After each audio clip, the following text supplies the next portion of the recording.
Tori, Desta dan Jaka yang mendengarnya terpaksa harus tutup mata dan telinga. Mereka tidak bisa melakukan tindakan yang mana akan mencelakai diri mereka sendiri. Mereka tertunduk dan harus mengambil keputusan untuk pergi dari tempat tersebut. Tidak, hentikan, bawa aku saja! Teriakan lelaki itu masih terdengar saat Tori dan lainnya mulai menjauh dari tempat tersebut. Tidak, hentikan, Diva! Mereka bertiga langsung menghentikan langkahnya. Ketiganya saling pandang dan tanpa bersuara lagi mereka kemudian. Tombak naga emas, Shenlong!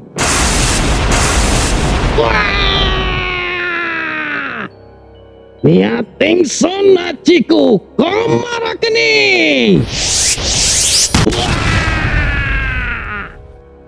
Niating Sun Ajiku Kamulyaning Jagat!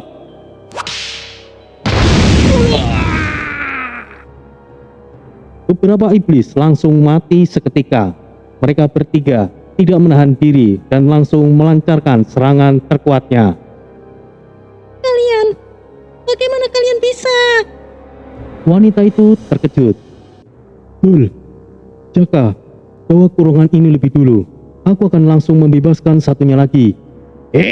Ini ringan. Biarkan aku saja yang membawanya. Desta dengan mudahnya membawa kurungan besi itu. Mereka langsung pergi menuju di mana sosok lelaki parubaya itu berada. Kalian, bagaimana mungkin?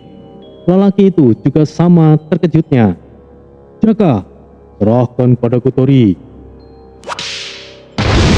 Tori langsung menangkap dan membawa kurungan satunya. Dan benar, kurungan tersebut memang sangatlah ringan. Itu mereka! Tangkap mereka! Yes! Ayo segera pergi dari sini. Pergilah duluan, aku akan menahannya, balas Jaka. Beberapa prajurit Mara langsung muncul, bersiap untuk menghadang. Ayo, segera pergi Jaka. Bagus. Terima kasih Mas Rio. Mereka bertiga kemudian pergi. Dengan adanya prajurit Mara yang menghadang, mereka bertiga bisa lolos dari kejaran para iblis jantung. Pelarian mereka juga cukup mudah karena Rio sudah menempatkan beberapa prajurit Mara. Mereka bertiga bisa mendapatkan jalan keluar yang aman hingga sampai di mana Rio dan lainnya berada. Wah, kalian gila. Sudah aku duga kalian akan menyelamatkannya. Terima kasih Mas Rio, kau sangat membantu sekali, balas Tori. Ya, kau sangat hebat Mas Rio. Jaka berikan 2 jempol tangannya.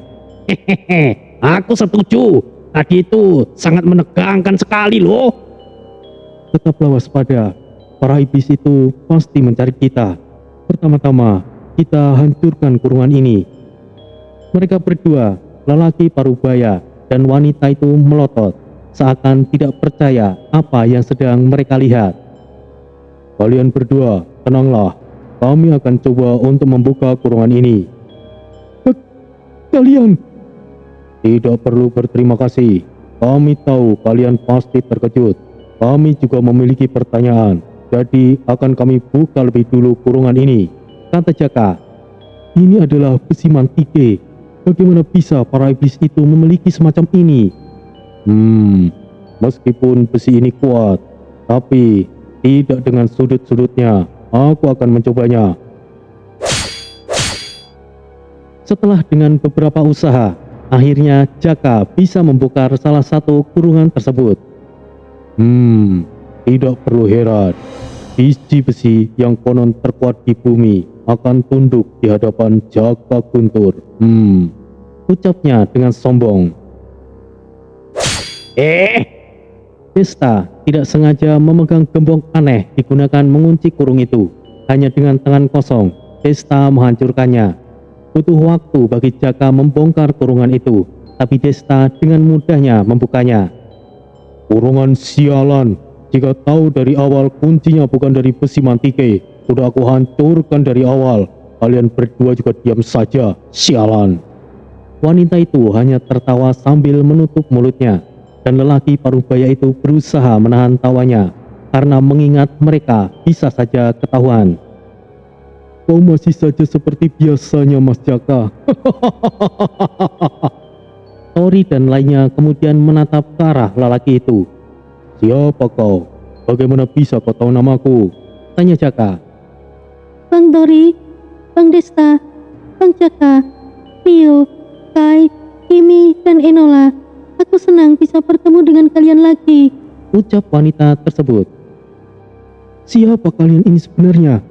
Bagaimana kalian bisa tahu nama kami? Jangan-jangan kau.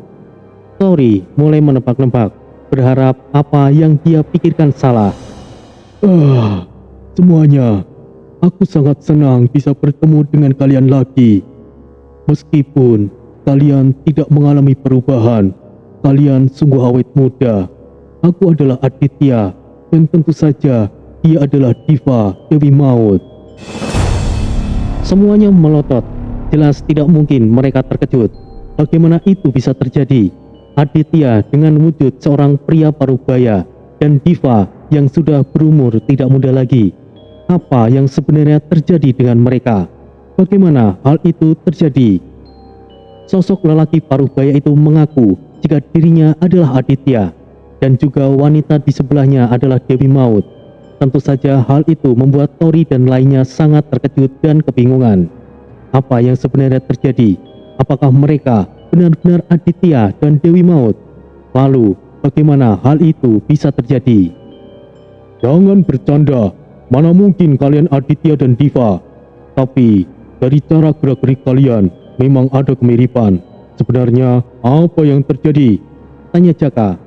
Kita saat ini berada di kawasan Bermuda. Hal yang tidak terduga bisa saja terjadi, Mas Jaka. Tapi aku ragu. Aku ingin mendengarnya dari kalian, sahut Desta. Tapi kita tidak bisa tetap berada di sini. Keributan yang kita lakukan pastinya telah membuat para iblis itu sedang mencari kita, ucap Tori. Mas Tori, semua wilayah di tempat ini sudah dikepung oleh para iblis. Kita juga tidak bisa sembarangan untuk saat ini, balas Rio. Bagaimana jika kita sembunyi dulu di dalam buku jiwamu, Des? Hal itu tidak bisa dilakukan, Dul. Buku jiwa bukan tempat untuk manusia. Selain aku, tidak ada yang bisa memasuki buku jiwa. Kalau begitu, bagaimana dengan dunia kecilmu, Mas Jaka? Dunia kecil juga sama seperti dunia buku jiwa milik Tori. Hanya makhluk spiritual yang bisa memasukinya. Lalu kita harus bagaimana? Desta mulai bingung. Sementara kita tetap berada di sini saja. Aku rasa di sini adalah tempat yang paling aman. Tapi kita juga akan ketahuan para iblis itu jika tetap berada di sini, Jack, balas Kaiten. Tenanglah, aku punya solusinya. Asma, gending, angin. Di sekitar Jaka terlindungi sebuah angin tipis. Jaka merapalkan mantra yang sulit untuk dipelajari. Asma gending angin adalah keilmuan angin sama seperti yang dimiliki oleh Kijoyo.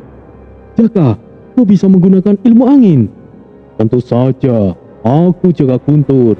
Kalian mungkin master elemen, tapi meskipun aku bukan master elemen, aku mampu menguasai semua ilmu elemen, balas Jaka sambil dagunya di atas.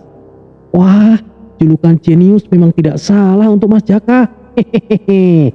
Kau memang kawanku yang paling baik di dunia ini, Mas Rio. Jaka merangkul Rio dengan gayanya yang membuat langit mungkin runtuh melihatnya. Baiklah. Sekarang kalian bisa ceritakan apa yang terjadi dengan kalian. Aku memang tidak percaya dengan melihat hal ini, tapi sangat disayangkan dengan apa yang terjadi dengan kalian, kata Tori. Semuanya ini salahku. Maafkan aku semuanya. Tidak perlu menyalahkan dirimu. Semua ini adalah konsekuensi kita semuanya yang menapaki jalan spiritual. Aku sama sekali tidak menyesal. Setidaknya aku masih bisa bertemu dengan mereka saat ini, Diva. Aditya mengelus punggung Diva. Teman-teman, aku adalah Aditya yang sebenarnya. Begitu juga dengan Diva. Saat kami memasuki pusaran waktu, kami tiba di tempat yang tidak kami ketahui. Setidaknya kami berdua menghabiskan waktu sekitar 20 tahunan. Saat itu, Aditya menceritakan panjang lebar. Sepertinya yang sudah diceritakan sebelumnya, bahwa mereka tiba di tempat yang aneh. Mereka terjebak selama puluhan tahun dan akhirnya bisa menemukan pantai. Menurut pemahaman Aditya, dia bersama Diva telah terjebak di masa lalu, yang mana tempat yang sebelumnya mereka datangi adalah dunia di masa lalu. Mungkin jika Aditya tidak berusaha untuk keluar dari tempat tersebut, mereka mungkin tidak akan pernah bisa bertemu dengan teman-temannya lagi. Lalu, setelah waktu yang panjang dan mereka akhirnya tiba di pantai, mereka menemukan pulau yang aneh. Dan pulau itu adalah pulau daratan iblis, yang mana setelah mereka tiba di pulau tersebut, waktu kembali berputar normal. Saat mereka memasuki pulau itu, mereka sempat berselisih dan bertarung dengan iblis jantung, yang pada akhirnya mereka kalah dan tertangkap. Kalian berdua tertangkap? Sekuat apa musuh kalian? Dan juga selama kurang lebih 20 tahunan kalian terjebak di tempat yang tidak kalian ketahui. Pastinya banyak hal yang kalian lalui. Aku turut prihatin dengan apa yang kalian alami, kata Desta. Musuh yang paling menakutkan adalah waktu. Aku juga sempat prihatin dengan apa yang kalian alami, balas Jaka. Kami tidak menyesal. Setidaknya kami bisa menghabiskan waktu selama itu bersama. Hal itu adalah momen paling bahagia untukku, ucap Aditya melirik ke arah Diva. Maaf, kami tidak bisa membantu mencegah hal ini. Andai saja kami bisa lebih cepat. Tidak, aku bersyukur kalian tidak ikut dengan kami. Aku pasti akan semakin bersalah jika kalian ikut terjebak dengan kami saat itu. Semua ini aku sendiri penyebabnya. Sudahlah, jangan menyalahkan dirimu sendiri, Diva. Sudah tidak perlu diungkit lagi. Lalu, sekarang apa yang akan kalian lakukan? Ingin kembali bersama kami? Atau kalian masih ingin mencari Nyonya Titi? Jika kalian masih ingin pergi mencarinya, kami akan pergi bersama kalian. Kita berangkat bersama dan pulang bersama, tegas Desta. Tentu saja aku ingin mencari ibuku, tapi aku tidak mungkin melibatkan kalian, batin Diva. Sudah cukup bagiku mencarinya, Bang Desta. Aku rasa semuanya akan sia-sia saja jika aku tetap pergi. Dari semuanya, Tori yang paling tahu apa yang dipikirkan oleh Diva. Dari gerak bibir dan tingkah Diva, Tori bisa menyimpulkan bahwa Diva ingin tetap mencari ibunya. Namun, Diva tidak ingin melibatkan yang lainnya. Jangan menyerah, Neng Diva. Masih ada cara untuk menemukan ibumu. Kami mendapatkan informasi dari Changlong bahwa memasuki pusaran waktu harus memiliki kunci arus waktu. Bang Tori, apakah itu benar? Lalu, kemana kita bisa mendapatkan kunci tersebut? Diva terlihat begitu bersemangat. Diva, Maaf Kak Adit, kita sudah tahu di mana kita harus mencarinya, Neng Diva. Untuk sekarang ini, kita harus keluar dulu dari alam Bermuda. Kunci arus waktu berada di Afrika. Kita akan ke sana setelah keluar dari sini. Aku senang mendengarnya, Bang Desta. Tapi untuk melewati pulau ini, aku rasa akan cukup sulit. Kami sempat melawan sosok iblis kuat. Dia bernama Raja Iblis Abigor. Aku tidak tahu peringkat berapa, karena iblis di sini tidak memiliki peringkat seperti halnya di kota iblis Xinjiang. Tapi secara kemampuan, aku yakin Abigor setidaknya jauh lebih kuat dari Ratu Iblis Tiren, terang Aditya. Ada berapa iblis kuat sepertinya, Mas Adit? Aku hanya tahu Abigor, tapi mungkin ada yang lainnya. Setidaknya ada 4 iblis kuat, tapi kami berdua berhasil mengalahkannya. Kenapa kalian masih baik-baik saja setelah melawan iblis itu? Abigor bisa saja membunuh kami saat itu, Mas Desta, tapi kami malah dikurung. Hingga pada akhirnya kalian datang. Aku tidak tahu apa yang akan terjadi jika kalian tidak datang waktu itu. Semuanya, para iblis sudah mulai mendekat dari arah utara. Setidaknya ada lebih dari 10. Dari arah selatan juga ada. Sepertinya mereka semuanya hanyalah para iblis kroco, sahut Rio. Sepertinya ini kesempatan kita untuk bertindak. Tori, bagaimana menurutmu? Baiklah.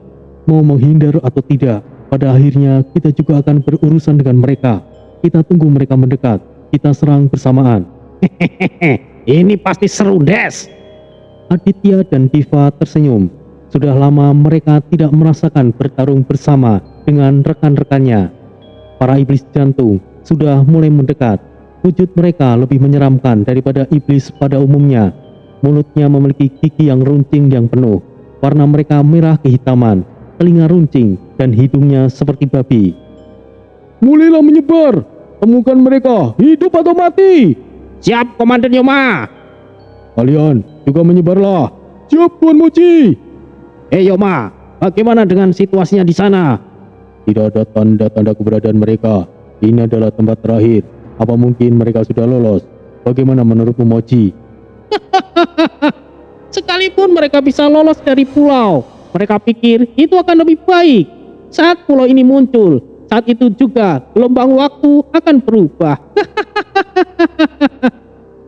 Tapi jika mereka berhasil lolos, bukankah itu hal yang buruk untuk kita? Kita tidak akan lepas dari hukuman yang mulia, Abikor.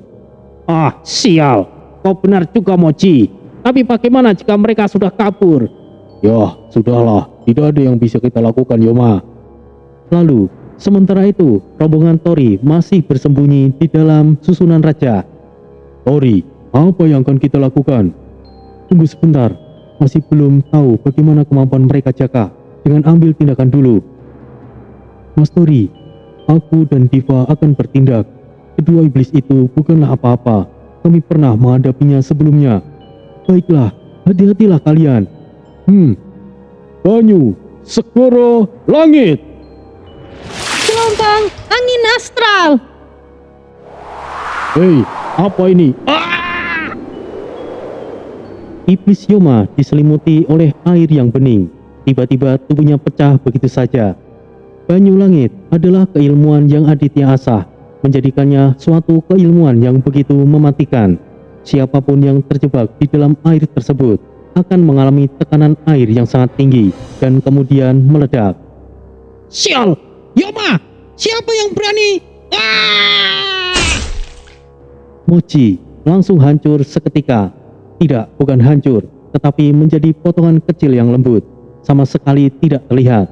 Angin yang berhembus pelan itu memotong Mochi hingga tidak berbentuk. Yoma dan Mochi bukanlah iblis sembarangan. Mungkin jika diukur kemampuannya, mereka berdua bisa setara dengan pangeran iblis di tanah Xinjiang. Sepertinya kemampuan Aditya dan Dewi Maut telah meningkat dengan sangat pesat. Itu mereka! Tangkap! Bunuh! Ucap salah satu iblis. Sekarang!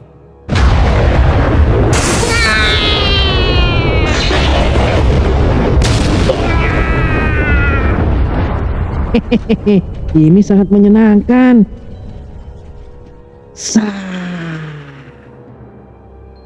Apa ini?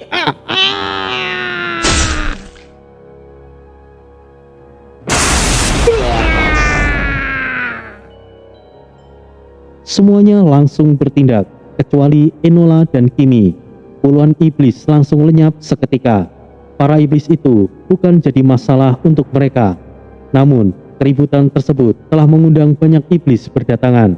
Lokasi mereka menjadi terbuka. Hutan jamur mulai tumbang satu persatu, meleleh dan hangus. Musuh yang merepotkan akan segera tiba, ucap Rio. Semuanya bersiap, jangan pernah lengah sedikit pun.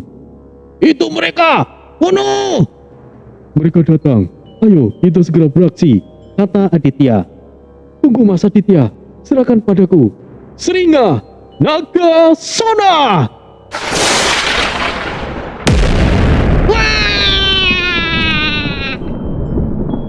Trompet kematian langsung menghancurkan musuh yang berada di jalurnya. Gelombang suara yang maha dahsyat melenyapkan apapun. Tidak ada satupun yang selamat. Seringa naga sona melengking.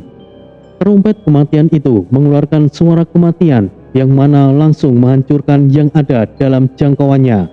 Aditya dan Dewi Maut tentunya sangat terkejut. Senjata baru apa lagi yang Tori miliki? Gila, itu luar biasa Mas Tori. Dari mana kau mendapatkan senjata seperti itu? Ini aku mendapatkan saat berada di gerbang neraka Mas Adit. Ini adalah pita suara dari seorang raja di alam tersebut. Dan juga sosok itu dari klan naga. Sepertinya banyak hal yang terjadi saat kalian memasuki gerbang neraka. Baiklah, Sekarang ayo kita pergi dari sini. Kemungkinannya kita akan berhadapan dengan Abigor. Tapi jika kita bersama, aku rasa kita bisa menghadapinya. Aku setuju dengan Kak Aditya. Ayo segera pergi dari sini. Mas Rio, bagaimana situasinya? Tanya Jaka. Kita lanjutkan. Ke arah utara aman. Ayo, sekarang kita pergi. Pinta Tori. Semuanya pergi menuju ke utara. Berkat Rio, mereka bisa menghindari banyak masalah. Walaupun sebenarnya mereka tidak akan bisa terhindar sepenuhnya. Abigor adalah Raja Iblis Merah, walaupun bukan Iblis Merah yang sebenarnya. Abigor adalah Raja Iblis Jantung yang memang memiliki warna merah.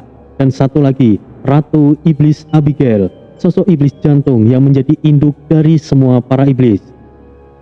Di suatu tempat yang paling dalam di Pulau Iblis, berada di dalam bawah tanah, di suatu ruangan yang luas dengan pemandangan yang begitu mengerikan. Potongan tubuh tersebar di mana-mana, darah berceceran di setiap tempat. Ada sebuah kolam yang berwarna merah. Itu bukanlah kolam biasa. Itu adalah kolam darah yang digunakan oleh Ratu dan Raja Iblis mandi dan melakukan hasrat mereka. Ratu Iblis Jantung bisa melahirkan anak iblis, tidak seperti para iblis lainnya. Lebih tepatnya, Iblis Abigail bertelur dan menetaskan iblis jantung. Setiap Abigor dan Abigail melakukan hubungan intim, Abigail akan memiliki kesempatan untuk langsung bertelur sehari setelahnya. Jadi, kelahiran iblis jantung sangatlah cepat. Hanya saja, proses untuk menetasnya membutuhkan waktu yang lama. Setidaknya, Abigail saat ini memiliki lebih dari 20 telur yang siap menetas. Sayang, sepertinya para ternak itu memiliki sedikit kemampuan. Mereka ada sekitar 7 manusia. Totalnya menjadi 9 dengan 2 manusia yang kabur. Jika kita bisa menangkap mereka, kemungkinan kita akan melahirkan keturunan yang hebat, sayang. Ucap Ratu Iblis Abigail. Biarkan mereka menikmati kebersamaan mereka sedikit lebih lama. Mereka tidak akan bisa keluar dari pulau ini, ratuku. Bagaimana jika kita bersenang-senang dulu? Raja Iblis Abigor mendekatinya dan mencium Abigail. Kau selalu begitu berhasrat, sayang. Kemarilah, ratuku. Abigor adalah sosok iblis dengan wujud yang memiliki tanduk 2 di dahinya. Tubuhnya berotot dan sangat perkasa. Sedangkan Abigail, sosok wanita dengan tubuh yang begitu indah, memiliki 1 tanduk dan berekor. Selain cantik luar biasa, Abigail juga sangat kuat, terutama saat dalam kondisi setelah berhubungan intim dengan Abigor. Kedua iblis itu melampiaskan hasrat mereka di kolam darah tersebut. Beberapa iblis yang menjaga di sana sama sekali tidak dipedulikan. Sepertinya hal itu adalah sesuatu hal yang lumrah. Tentu saja tidak hanya Ratu Iblis Abigail saja iblis betina di sana. Ada cukup banyak iblis betina yang juga masih keturunan Abigail. Para iblis betina itu juga bisa melahirkan iblis. Namun, rata-rata iblis yang terlahir selain dari Abigail hanya menjadi sosok iblis yang paling lemah. Para iblis betina tidaklah memakan jantung, tetapi meminum darah segar. Dan Abigorlah yang memakan jantung. Begitu juga dengan iblis lainnya selain iblis betina. Namun, rata-rata semuanya memakan daging buruannya, karena jantungnya hanya diberikan kepada Abigor. Abigail juga bisa dikatakan sebagai salah satu iblis penggoda, dengan nama lain mungkin Sukubus. Selain daya pesonanya yang mengerikan, iblis tersebut salah satu pelayan Lilith, Ratu Iblis yang sebenarnya. Abigor sendiri adalah salah satu iblis yang memiliki takdir pembawa pecahan jiwa iblis agung, dinamakan sebagai mata iblis penghancur.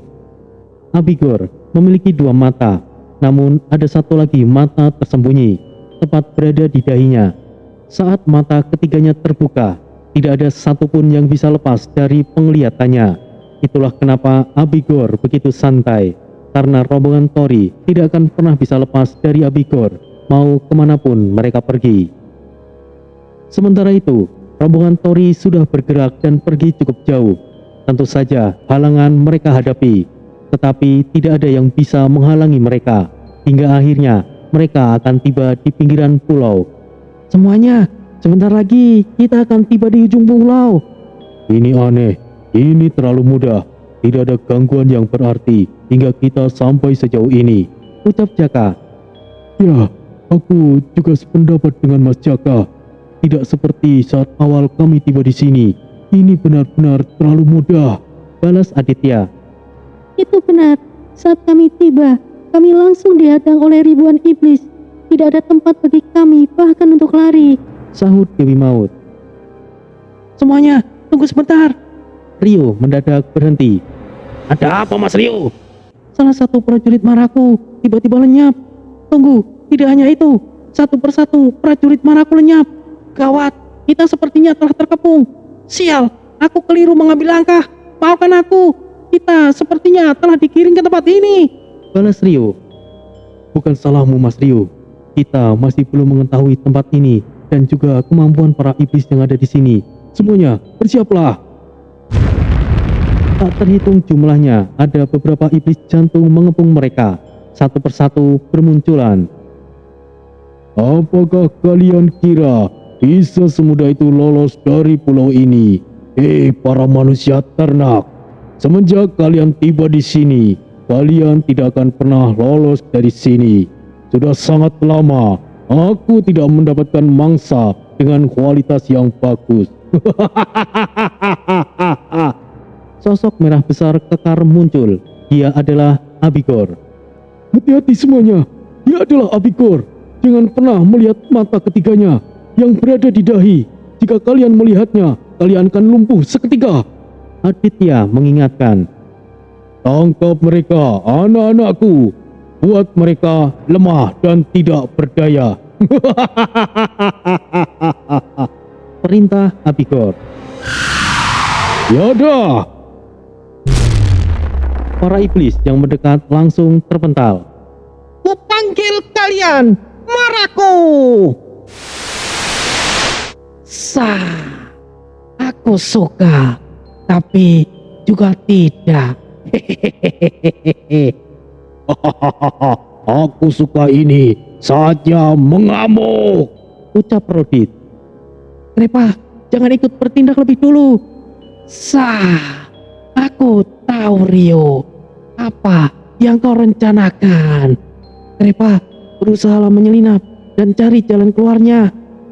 Baiklah, kau harus berhati-hati Rio.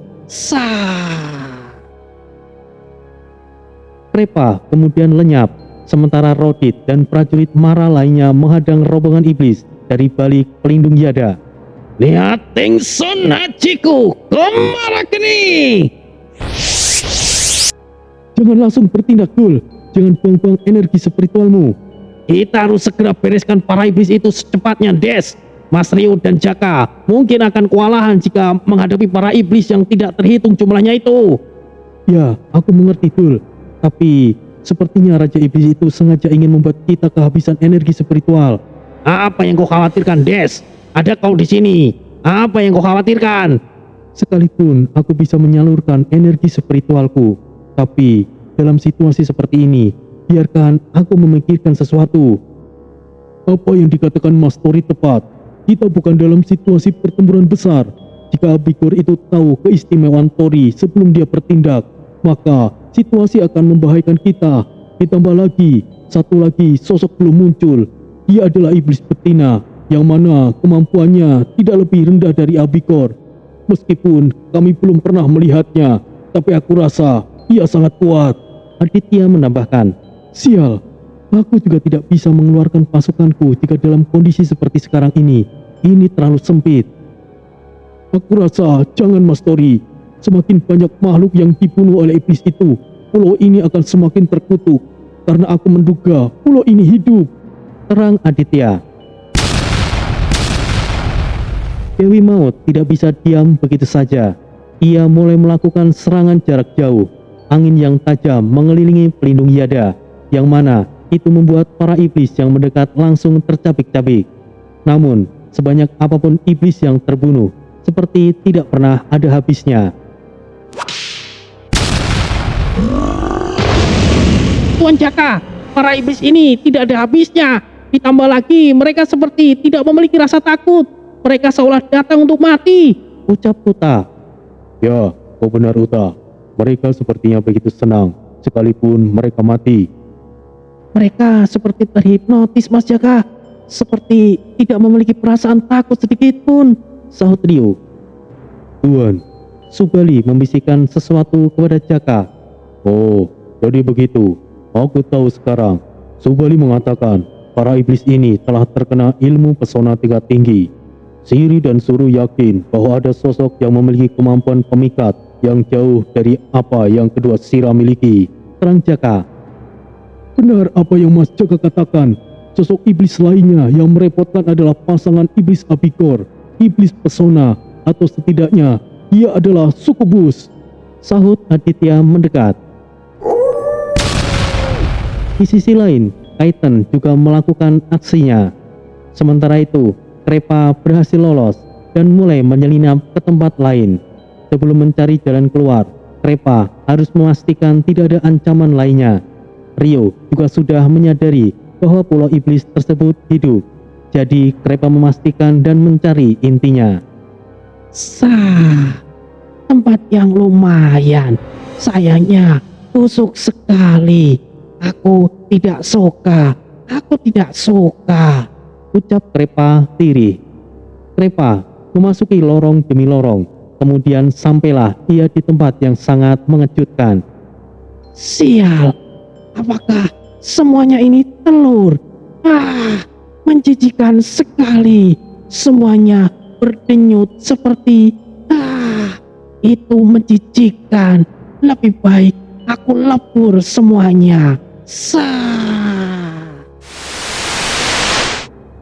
Energi marah yang pekat keluar dari tangan Krepa, kemudian membungkus satu persatu telur-telur aneh itu. Dalam sekejap, beberapa telur meleleh. Kemudian Krepa kembali melelehkan telur-telur lainnya. Ini sangat merepotkan jika aku melakukannya seperti ini. Mau sampai kapan aku selesai? Lebih baik langsung ledakan mereka. Ledakan marah. Energi marah dalam jumlah yang banyak memenuhi ruangan yang besar itu. Seketika seluruh ruangan bersih. Semua telur yang berjumlah ribuan itu langsung meleleh. Krepa kemudian langsung melanjutkan langkahnya. Setelah beberapa langkah, Krepa mendapati ruangan yang sama seperti sebelumnya. Dan sekali lagi, Krepa menemukan ribuan telur di ruangan tersebut. Sial, yang benar saja, telur lagi. Pantas saja para iblis itu tidak ada habisnya. Bahkan telurnya ada sebanyak ini. Sungguh merepotkan. Ledakan marah. Ribuan telur langsung meleleh seketika. Sekarang jauh lebih baik. Krepa kembali melanjutkan langkahnya, dan saat tiba di ruangan lain, sekali lagi Krepa mendapati ribuan telur di ruangan tersebut. Oh sial, kenapa harus telur lagi? Lihatlah berdenyut menjijikan itu. Ledakan marah. Sudah 3 ruangan yang Krepa ledakan. Tentu saja aksi Krepa tersebut disadari oleh sosok yang perlahan mendekatinya. Sudah 3 tempat Krepa menghancurkan ruangan yang berisi ribuan telur. Tentu saja aksinya disadari oleh beberapa sosok.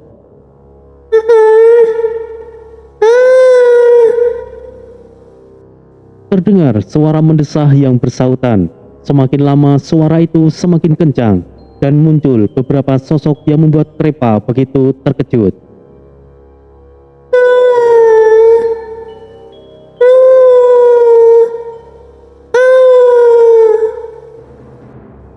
Puluhan wanita cantik mengepung Krepa.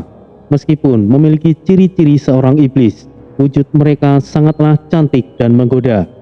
tubuh mereka juga sangat berani dan menggairahkan. Tampan, temani kami. Kau sangat tampan. Bermainlah bersama kami. Puluhan wanita cantik mengitari Krepa. Mereka menyentuh dengan lembut, memeluknya, mencium bagian tubuh Krepa, dan hal lainnya yang mengundang hasrat. Apaan kalian ini? Krepa tidak bisa mengelak. Daya tarik para wanita itu membuat Krepa mabuk kepayang. Krepa tersenyum mesum, matanya yang sipit serta senyumnya yang jahat seakan dirinya sudah terbuai oleh kenikmatan. Krepa pasrah saat puluhan gunung yang gundul itu menyembul. Tangan Krepa seakan bergerak sendiri untuk menyentuhnya. Lebih keras lagi, tampan. Suara desahan saling beradu. Mungkin sosok lain juga akan terperdaya. Mati pun rela asalkan mendapatkan sesuatu kenikmatan yang ada. Namun, saat Krepa terbuai dengan hal itu, para wanita itu mulai berubah menjadi sosok yang sangat mengerikan. Gigi-giginya rapat dan semuanya tajam. Lidahnya seperti ular dan sekujur tubuh wanita itu bersisik. Mulut mereka terbuka lebar, menghisap sumber energi kehidupan Krepa. Energi hitam tersedot dari mulut-mulut wanita monster itu. Perlahan jiwa Krepa terkikis. Semakin lama, Krepa semakin memudar dan kemudian lenyap karena kehabisan energi kehidupannya. Kematian yang sangat menyenangkan. Lumayan, makhluk yang malang. Energi kehidupannya sangat enak. Ya, itu benar. Tenggorokanku sangat panas seperti terbakar. Jiwa busuk, tidak enak sama sekali. Ucap para wanita iblis tersebut. Apakah benar Krepa telah lenyap? Ya, Krepa memang telah lenyap.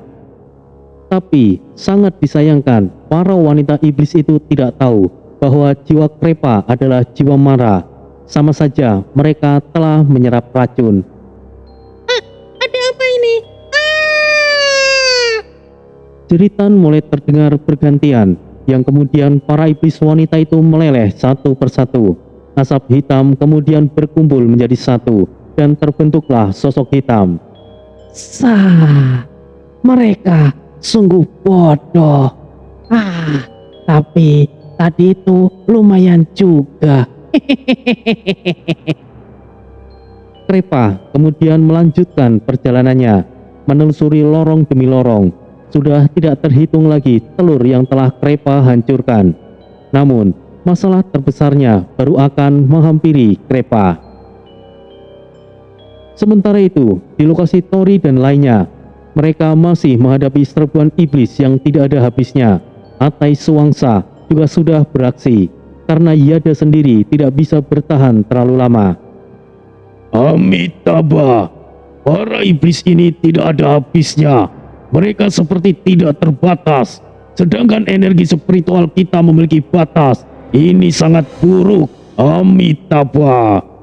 Wah, cukup pertahankan pelindungnya. Aku yakin pasti ada solusinya. Mas Desta, Krepa sudah berhasil lolos. Aku rasa aku bisa membawa semuanya keluar dari sini. Di mana sekarang lokasi Krepa, Mas Ryu? Tanya Tori. Sepertinya dia berada di suatu sarang iblis, Mas Tori. Aku perintahkan dia untuk mencari sumbernya. Para iblis sebanyak ini tidak wajar. Apakah kau yakin bisa bawa kami semuanya ke dunia mara, Mas Ryu? Aku rasa bisa, Mas Tori. Kendali dunia mara sudah semakin meluas. Jadi aku rasa bisa membawa kalian semuanya.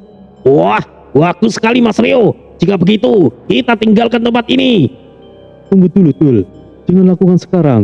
Perhatian iblis itu masih tertuju ke arah kita. Jika kita tiba-tiba menghilang, dia pasti tidak akan tinggal diam.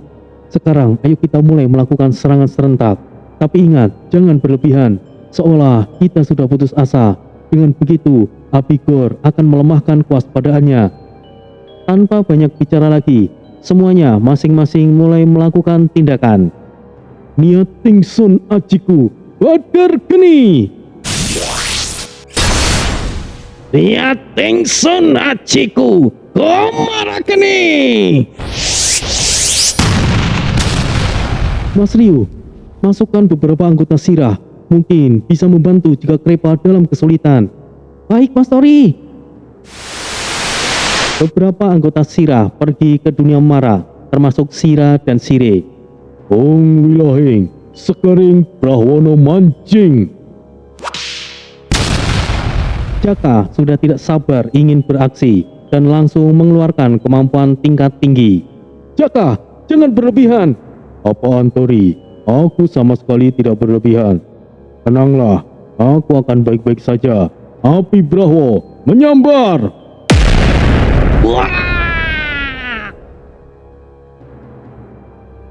Pergerakan para iblis sempat terhenti. Rombongan iblis pada jalur yang dilewati api Brahwo langsung lenyap. Tapi tidak menunggu lama, rombongan iblis yang tak terhitung banyaknya kembali muncul. Sial, bagaimana bisa sebanyak ini mereka ini? Situasi seperti inilah yang membuat kami berdua sebelumnya kehabisan energi spiritual, Mas Jaka, dan terperangkap oleh mereka. Tapi adanya kalian di sini, aku rasa kita bisa mengatasi semua ini. Balas Aditya. Kimi dan Enola yang dari tadi diam juga mulai beraksi bersama Kaiten di sisinya. Semakin banyak iblis yang mati, tidak terlihat para iblis itu berkurang. Abigor dengan santainya duduk di tandu yang terbuka. Di tangan kirinya memegang secangkir minuman, sama sekali tidak memiliki niat untuk bergerak. Abigorlah yang telah membuat Henry kehilangan jantungnya, dan untuk menjadi Henry tetap hidup, dikendalikan oleh iblis jantung lainnya. Tentu saja rasa sakit yang luar biasa Henry pasti rasakan. Bagaimana rasanya kehilangan jantung? Aliran darahnya dipaksakan untuk berfungsi, dan iblis jantung itu sendiri sebagai pengganti jantungnya. Sayangnya, Henry bernasib malang. Jauh dari pulau iblis jantung, di suatu tempat di pusat pusaran waktu, di mana negara Kota Lama berada, atau pusat dari seluruh kerajaan gaib maju di seluruh dunia, Hito dan Ayah telah memutuskan untuk bergabung dengan sekte pembunuh iblis dan langsung bergabung di pusatnya langsung. Negara Kota Lama, mungkin mereka berdua tidak punya pilihan untuk bergabung demi keselamatan hidup mereka. Di suatu ruangan khusus di mana Ayah dan Hito berada, tempat yang cukup mewah dan nyaman dengan berbagai fasilitas yang cukup. Ayah Chang, kenapa kau tidak bilang padaku dari awal? Maaf Hito-san, ini adalah rahasiaku sendiri. Bahkan nenekku tidak pernah tahu hingga di akhir hayatnya. Begitu juga dengan pendeta tertinggi. Maaf Hito-san, bukannya aku tidak mempercayaimu, tapi aku tidak ingin melibatkanmu. Ayah Chang, sekalipun aku tidak ingin terlibat, pada dasarnya aku sudah terlibat juga sekarang. Baiklah, aku bisa mengerti itu Ayah Chang. Namun, apakah keputusan kita ini benar bergabung dengan mereka? Itu tidak punya pilihan Hito-san. Seandainya aku tidak memiliki kunci arus waktu, kita mungkin akan diperlakukan dengan berbeda Hito-san. Aku tidak bisa mengatakan hal ini kepada siapapun. Akan selalu ada orang-orang seperti Henry. Aku hanya hati-hati Hito-san. Ya, kau benar Ayah Chang. Tapi aku hanya terkejut saja. Ternyata kau memiliki salah satu kunci untuk membuka Sang Raja Iblis Agung.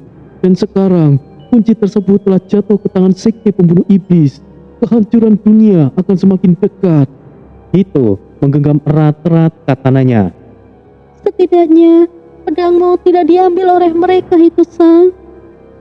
Si brengsek itu sudah tahu mengenai katanaku ini.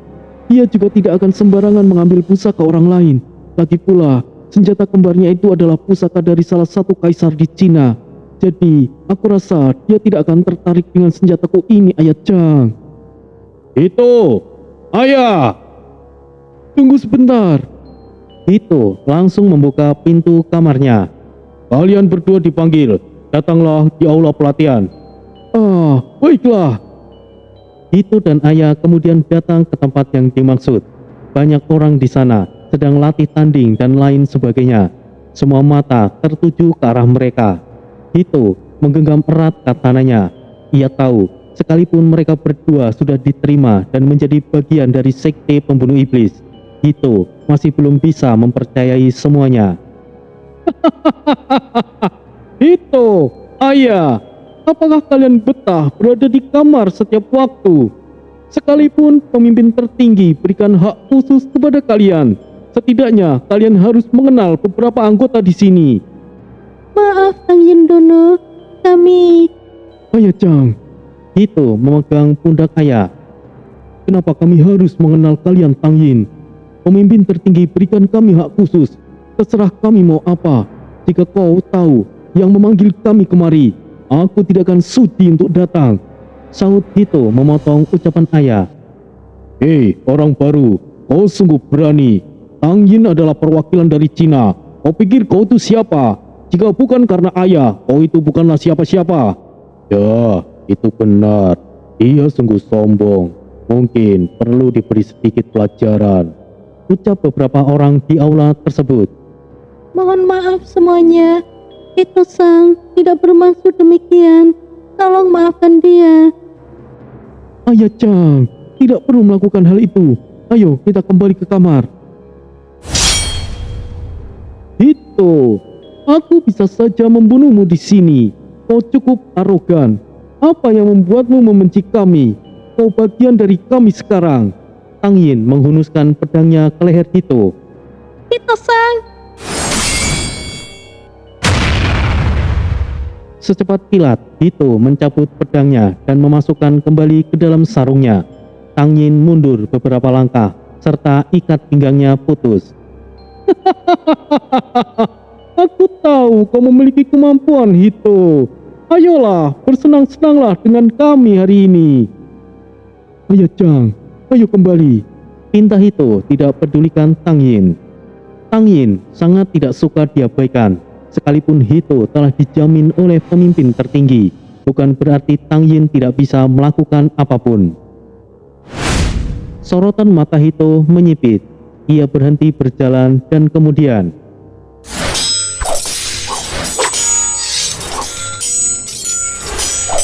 duel antara Hito dan Tang Yin tidak bisa dihindarkan.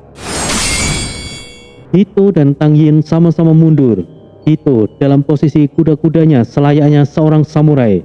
Katananya bersinar merah dan terlihat begitu berbahaya. Aku ingin tahu pusaka apa itu, Hito. Jangan menghalangiku, Tang Yin.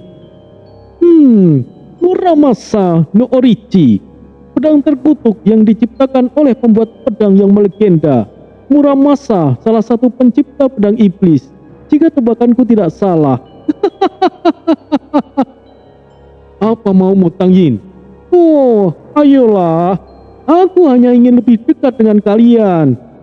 Hito tetap tidak pedulikan Tang Yin. Ia tetap pergi dan Tang Yin tidak lagi menghalanginya. Siapa yang tahu, Hito yang terlihat bodoh itu ternyata menyimpan kemampuan yang mengerikan. Mungkin saja ilmu pedangnya setara dengan Yuda atau Tang Yin itu sendiri. Muramasa no Orochi adalah pedang iblis.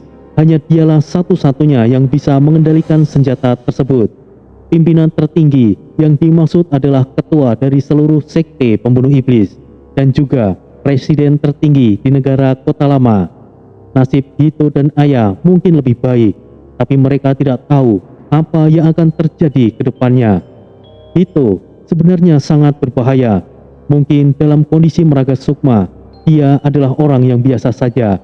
Namun saat dalam kondisi fisiknya, mungkin Hito sama mengerikannya dengan Yuda.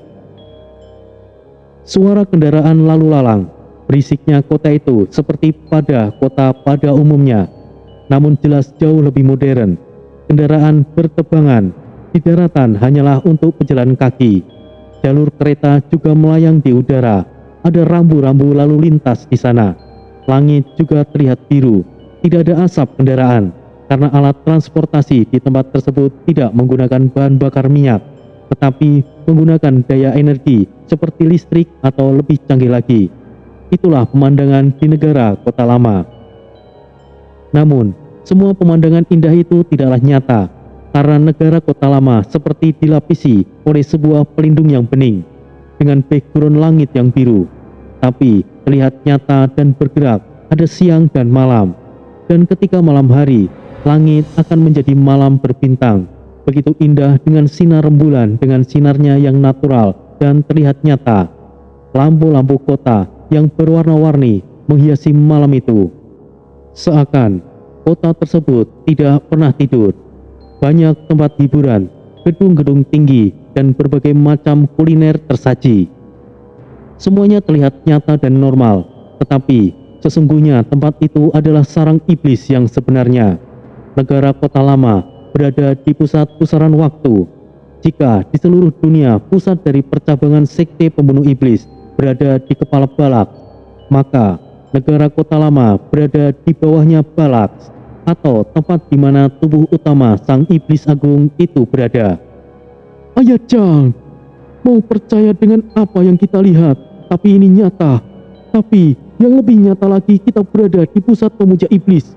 Sebagai pendeta, sebenarnya aku tidak ingin melakukan ini, tapi aku terlalu lemah untuk bertindak. Hito-san, kau tidaklah lemah. Hanya merekalah yang terlalu kuat. Dan ada satu hal lagi yang ingin aku katakan padamu, Hito-san. Aku tidak pernah berbohong bahwa aku berasal dari masa depan, karena yang Hito-san lihat saat ini adalah masa depan yang aku ceritakan. Hito mundur sejenak karena terkejut. Dia berusaha untuk mencerna baik-baik apa yang dikatakan oleh ayah. Ayah Chang, apa yang kau katakan? Kau berasal dari masa di mana kekacauan besar terjadi, dan kau berusaha menyelamatkan dirimu dan masuk ke lubang hitam. Lalu kau tiba di dunia di mana aku berasal. Seperti itulah yang kau katakan. Itu benar, Hito-san. Negara Kota Lama adalah tempatku berasal. Perang besar memang pernah terjadi. Pada dasarnya, negara Kota Lama dengan para iblis bukanlah sekutu. Itu dulu, entah untuk saat ini. Aku memiliki kunci arus waktu, karena aku memang berasal dari sini. Dan aku adalah putri dari penguasa negara ini. Tidak ada yang tahu fakta ini, kecuali para petinggi yang benar-benar bisa dipercaya. Maafkan aku, Hito-san.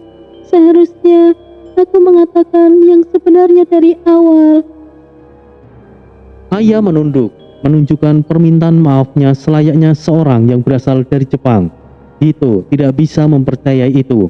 Ia menggelengkan kepalanya dan matanya berkaca-kaca, kemudian berjalan mundur dan menjauh dari ayah. Hito-san! Biarkan aku sendiri, Ayah Chang! Dengan tampang yang kecewa, Hito pergi meninggalkannya. Ayah hanya bisa memandanginya dari kejauhan. Dia sangat bersalah karena itu. Hito adalah keturunan seorang samurai.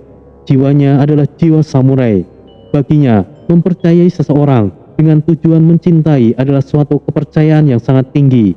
Bahkan, hal itu bisa disetarakan dengan harga dirinya. Kepercayaan Hito telah hancur. Begitu juga dengan harga dirinya. Tidak ada yang lebih menyakitkan bagi seorang samurai kecuali harga dirinya diinjak-injak. Bertahun-tahun mereka bersama. Bahkan, kepercayaan Hito jauh lebih tinggi daripada harga dirinya. Ia masih bisa mengabaikan harga dirinya jika itu demi ayah. Lalu, orang yang ia cintai dan percayai melebihi harga dirinya ternyata selama ini menipunya. Ternyata selama itu ayah adalah bagian dari sekte pembunuh iblis, dan selama itu juga ia membawa ajaran Shinto, ajaran-ajaran yang menentang keberadaan iblis. Tapi kenyataannya ayah adalah bagian dari sekte sesat itu. Sehancur apa perasaan Hito, dia merasa ditipu dan dimanfaatkan selama ini. Tentunya itulah alasan yang tepat mengapa mereka mendapatkan perlakuan khusus di negara Kota Lama. Bukan karena ayah memiliki kunci arus waktu. Yang jelas, ayah adalah salah satu anak dari petinggi negara Kota Lama. Masih belum jelas ayah anak siapa, dan nama-nama petinggi dari negara Kota Lama masih belum diketahui. Seseorang datang menghampiri ayah. Sosok berjubah hitam seperti bayangan yang sangat samar. Bahkan beberapa orang yang lalu lalang sekitar tidak menyadarinya. Tuan Putri, apa perlu aku menyeretnya kemari? Jangan lakukan itu. Ikuti dan pastikan keamanannya. Baik, sesuai perintah Anda, Tuan Putri. Sosok itu kemudian menghilang. Hito-san, maafkan aku. Aku tidak punya pilihan lain. Maafkan aku. Batin ayah sambil meneteskan air mata. Ayah kemudian kembali ke tempatnya, di mana biasanya ia menginap. Siapa lelaki itu? Beraninya membuat Tuan Putri bersedih. Batin sosok misteris itu yang ternyata masih ada di sana. Kemudian, sosok itu baru pergi untuk menyusul Hito. Hito berjalan tanpa arah. Ia tidak tahu ingin kemana. Kemudian ia memasuki sebuah kedai restoran. Selamat datang Tuan. Bisakah saya bantu? Berikan aku minuman keras. Silakan duduk senyamannya Tuan. Buatlah diri Anda nyaman. Hito kemudian duduk di sofa yang empuk dan nyaman. Tempat duduk terbaik yang pernah Hito duduki. Tuan, kami menyediakan banyak minuman beralkohol. Mulai dari harga, bawakan saja semuanya. Cepat, bawa kemari. Baik Tuan, akan saya bawakan. Oh, adakah sesuatu yang ingin Anda makan Tuan? Kami juga menyediakan cerutu dengan kualitas yang bagus. Hito menatap pelayan itu dengan sorotan yang tajam dan membuat pelayan itu salah tingkah. Bawakan saja yang menurutmu cocok dengan apa yang aku pesan. Baik Tuan, segera saya persiapkan. Wah, orang aneh. Dia membuatku ketakutan. Batin pelayan tersebut. Beberapa saat kemudian pesanan datang. Hito sama sekali tidak mau dilayani. Dalam tradisi di tempat tersebut, meminum alkohol akan dituangkan oleh pelayan sedikit demi sedikit dan pelayan ekstra lainnya. Namun Hito langsung menengguk minuman itu dari botolnya hingga beberapa waktu sampai restoran itu akan tutup. Hito terkapar di tempat tersebut. Para pelayan tidak berani untuk membangunkannya. Bos, ada satu pelanggan yang sepertinya telah mabuk. Maaf, kami tidak berani membangunkannya, ucap salah satu pelayan. Siapa dia? Aku tidak tahu bos. Dia membawa pedang. Sepertinya dia seorang prajurit. Kalian berdua bangunkan dia, seret bila perlu, dan pastikan untuk membayar apa yang dia minum. Jika dia tidak memiliki uang untuk membayar, habisi dia. Perintah pemilik restoran kepada kedua pengawalnya. Siap bos. Kedua pengawal itu kemudian mendekati Hito yang sedang tertidur. Hei, bangunlah, kami mau tutup. Hito sama sekali tidak merespon, hanya bergerak berpindah posisi. Kedua pengawal itu saling pandang, kemudian menyeret Hito keluar. Hito langsung disiram dengan air dan membuatnya tersadar. Kurang ajar, beraninya kau mengganggu tidurku, ucap Hito dengan suara yang khas orang mabuk. Dari mana kau berasal? Apa kau tidak tahu aturan? Di sini dilarang untuk mabuk berlebihan. Jika itu di rumahmu terserah. Bayar pesananmu dan segeralah pergi dari sini. Berikan aku sebentar lagi dan aku akan pergi. Bayar dulu apa yang telah kau pesan. Bayar. Aku tidak punya uang. Oh, tunggu dulu. Hito merogoh kantongnya. Bagaimana dengan ini? Berikan aku sebotol lagi dan ini jadi milikmu. Hito menyodorkan kantong hitam. Pengawal itu kemudian membuka kantong tersebut. Kurang ajar. Kau berani mempermainkan aku, ha? Kau kira emas sekecil ini untuk apa? Pintu rumahku saja tidak cukup untuk membayar minuman yang kau minum. Emas rata-rata di kota lama hanyalah barang biasa. Bahkan menjadi hal yang biasa, bahkan pintu rumah mereka full dengan emas. Yang Hito berikan adalah 2 buah cincin emas yang sudah Hito persiapkan untuk melamar ayah.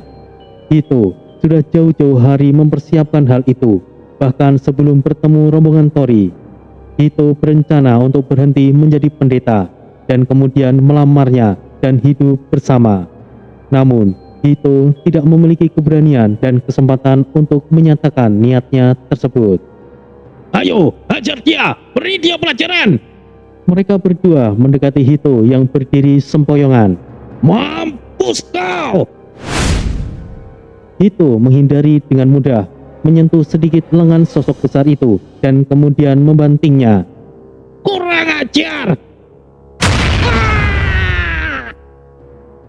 Sosok satunya juga terlempar begitu saja, padahal Hito hanya menyentuhnya sedikit. Yang Hito lakukan adalah teknik khusus, memanfaatkan kekuatan lawan untuk melakukan serangan balik. Tekniknya mungkin sama seperti Tai Chi. Pemilik restoran tiba-tiba keluar dan buru-buru menghampiri Hito. Mukanya begitu panik dan juga ketakutan.